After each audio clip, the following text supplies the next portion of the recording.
Tahun 2014 Pak Jokowi ada nggak? Belum ada, dia masih gubernur.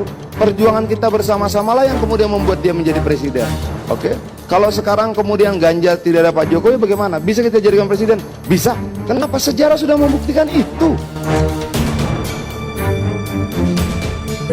Supir kabur nggak ada, yang ngikutin bendera tuh kabur supirnya. Supir kabur.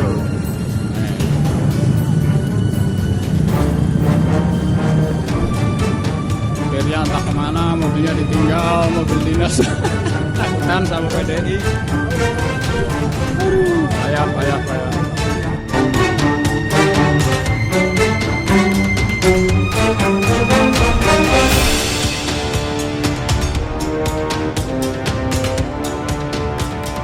Nah, seharusnya kan hal seperti ini tidak perlu terjadi ya. Yaitu apa? Yaitu ketika Presiden Joko Widodo membagi bansos di sini. Bahkan Airlangga menyebut ya untuk berterima kasih lah kepada Presiden Joko Widodo. Padahal kalau kita ketahui dana bansos tersebut ya berasal dari rakyat dan kembali lagi ke masyarakat yang membutuhkan. Menurut saya di sini adalah hal yang sangat wajar sekali ketika negara yaitu turun dan membantu masyarakat yang membutuhkan. Nah, di sini pertanyaannya yaitu Bu Risma kemana ya? Bu Risma, kenapa harus Presiden Joko Widodo yang membagikan bansos di sini? Padahal di situ juga ada Kemensos. Ibu Risma kemana sekarang ya? Di sini sangat lucu sekali ya. Apakah takut? Yaitu kita ketahui kan Tri Risma hari ini yaitu saat ini menjadi Menteri Sosial. Di situ kan ada pada kader PDIP ya. Apakah di situ tidak mau kalau urusan bansos di sini berada di kader PDIP? Akhirnya bahkan di handle sendiri oleh Presiden Joko Widodo. Di sini sangat lucu. Apalagi di sini ada berita Airlangga bagi bansos di NTB. Tolong bicara terima kasih Pak Jokowi. Kalau dilihat dari beritanya di situ, bahkan Airlangga di sini menyebut untuk membuat video berterima kasih kepada Presiden Joko Widodo. Di sini sangat lucu sekali. Di sini bahkan juga dari Kompas menyebut Menko Perekonomian Airlangga Hartarto meminta warga penerima manfaat bansos berterima kasih ke Jokowi. Ia juga meminta ucapan terima kasih itu direkam. Di sini sangat lucu sekali. Kejadian seperti ini kan seharusnya tidak perlu terjadi ya, apalagi dana bansos di sini adalah pajak dari rakyat. Dan menurut saya di sini hal yang lumrah sekali ketika rakyat yang membutuhkan mendapat kucuran bansos di sini. Hal-hal yang sangat lumrah sekali. Ya memang sangat lucu sekali mendekati Pilpres di sini. Setidaknya Presiden Joko Widodo malah belusukan dan membagikan bansos. Padahal di situ juga ada Tri Risma hari ini, kader dari PDIP selaku Menteri Sosial di sini. Dari sini bahkan ada yang menarik, yaitu di sini ketika di Depok kendaraan Dinas Pemkot Depok mencopot bendera PDIP Perjuangan, dan di sini juga langsung kepergok dan langsung digeruduk, tapi di sini sopirnya kabur meninggalkan kendaraan. Di sini sangat lucu sekali. Seharusnya kejadian seperti ini juga tidak terulang ya, tidak terjadi lah.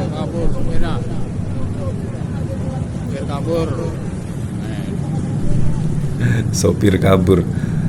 Ya, padahal di sini juga negara demokrasi. Seharusnya kan dijagalah hal-hal seperti ini. Nah, tetapi saya yang salut sekali dengan statement Adiana Pitupulu, yaitu melihat fenomena yang terjadi saat ini.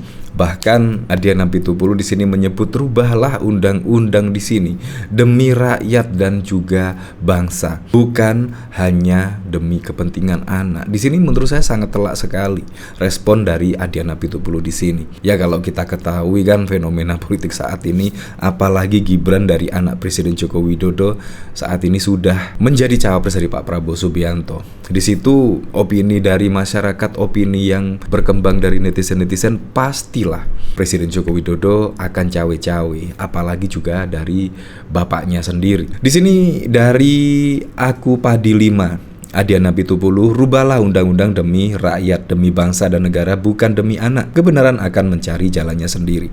Seperti ini video dari Adiana Pitupulu. Tahun 2014 Pak Jokowi ada nggak? Belum ada, dia masih gubernur. Perjuangan kita bersama-sama lah yang kemudian membuat dia menjadi presiden. Oke? Kalau sekarang kemudian Ganjar tidak ada Pak Jokowi, bagaimana? Bisa kita jadikan presiden? Bisa. Kenapa? Sejarah sudah membuktikan itu. Teman-teman tidak bisa kemudian melihat PD Perjuangan itu partai yang dikarbit, partai yang baru berdiri, partai yang tidak pernah mengalami kekerasan, partai yang kemudian lahir dari kemanjaan, fasilitas dan sebagainya. Tidak, bos. Kita ini partai yang dibangun dengan darah, keringat, dan air mata. Ya memang kalau kita lihat dari fenomena saat ini, ya seperti contoh Kaisang misalnya. Kaisang di situ juga setelah menjadi kader dari PSI selama 2 hari saja, di situ juga langsung menjadi ketua umum. Bayangkan di sini tidak ada proses di PDIP, yaitu cara-cara instan seperti itu. Semuanya itu mulai dari bawah. Ya kita ketahui Presiden Joko Widodo juga mulai dari bawah, mulai dari wali kota Solo, Gubernur DKI Jakarta, dan saat ini sebagai Presiden Republik Indonesia 2 periode.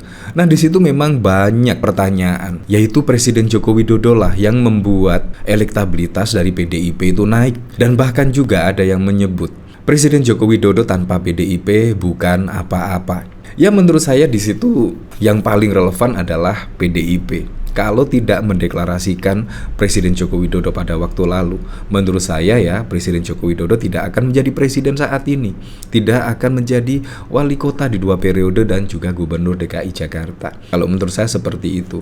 Menurut saya peranan dari PDIP lah yang membuat Presiden Joko Widodo jadi seperti saat ini. Menurut saya seperti itu sih. Ya tetapi kalau dibolak-balik sih tidak masalah ya. Itu memang tergantung dari opini dari masyarakat. Presiden. Masalah kita adalah proses di Mahkamah Konstitusi. Rubahlah undang-undang untuk rakyat. Rubahlah undang-undang untuk bangsa ini. Rubahlah undang-undang untuk negara.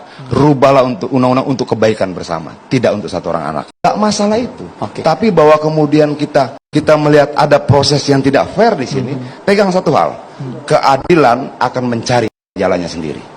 Ya seperti itu. Akhirnya sekarang masyarakat juga sudah semakin tahu ya, yaitu tentang fenomena MK pada waktu lalu yang setidaknya mengabulkan gugatan usia minimum capres dan cawapres pada waktu lalu, dan akhirnya pun Gibran lolos dan akhirnya dijadikan cawapres oleh Pak Prabowo Subianto.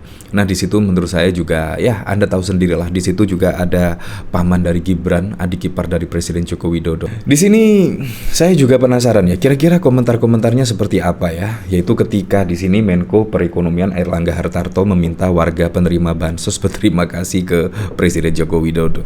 Di sini fenomena yang menurut saya tidak perlu terjadi ya di sini. Nah di sini dari DR Julianto, pesan sponsor Pak Lurah sama tim sesnya sangat jelas, wajib difoto dan videokan, kasus dibeli dengan proyek. Dulu sangat segan dan respek sama Partai Golkar menghasilkan ribuan pemimpin berkelas nasional, sekarang menemukannya sangat sulit, bahkan pada level pusat. Parah-parah banget. Urusan negara dipersonifikasi menjadi kebaikan seseorang padahal pakai uang negara. Benar kata Prof. Jimli, Indonesia negara republik rasa kerajaan, kebalikan dengan Inggris kerajaan yang rasa republik. Setelah direkam, kirim rekamannya ke malaikat. Tapi itu pakai duit rakyat kan. Di sini sangat lucu sekali ya di sini. Ini Menteri Perdagangan bener-bener jualan bansos untuk mendulang suara 02. Jaksa Agung ST Burhanuddin sorotin penanganan kejahatan di perairan belum optimal. KPK diminta ambil alih kasus korupsi minyak goreng yang libatkan Airlangga Hartarto. Wah, apakah memang seperti ini ya? Ya jadi kita kembalikan lagi ke masyarakat lah. Besok akan memilih siapa capres. Kalau menurut saya, pilihlah rekam jejak yang paling bagus. Dan menurut saya pemimpin yang dekat dengan rakyat, suka belusukan, menurut saya itu yang paling relevan, yaitu menjadi pemimpin Indonesia ke depan. Karena pemimpin yang dekat dengan rakyat pasti kebijakan-kebijakan dan juga program-programnya pasti akan pro dengan masyarakat. Ya apapun itulah untuk Pilpres 2024 mendatang, semoga saja berjalan dengan aman, berjalan dengan lancar, dan yang paling penting berjalan dengan jujur dan juga adil.